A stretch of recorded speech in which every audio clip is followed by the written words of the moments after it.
Guys, hello. Dito na tayo sa ating niluto na baka. Nilagang baka. Ngayon nilalagyan natin ng potato, sibuyas at saka luya.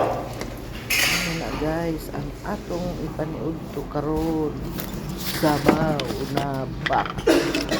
Tapos butangan o bitchin o nor cubes.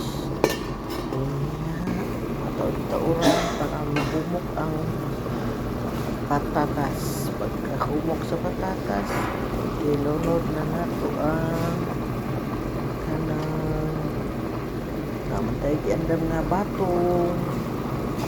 Ayan. Ayan na ang batong. Kung sa Tagalog ay sitaw. Batong yan sa amin sa Bisaya. Hantod maluto na siya, tapos idugang ang ulo sa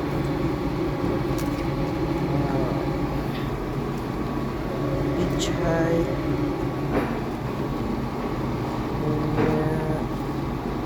pagkakumuod sa alutoon, takluban, para karon malunod na po ang mga dahon. Dahon na sa pichay, litus, ug dahon sa sibuyas. Ini ang amo karong sudanon sa panudto. Sabaw-sabaw lang guys. Sabaw lang with gulay para sa mga himsog na kalawasan. Guys, ang among isudan sa panudto. Diri na lang ta guys, kay mga unang ikalong taon-taon.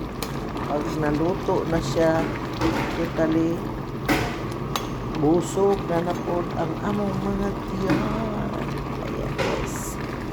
Why diet? Diet is diet. Nangyara ng diet ug mahumana og kaon.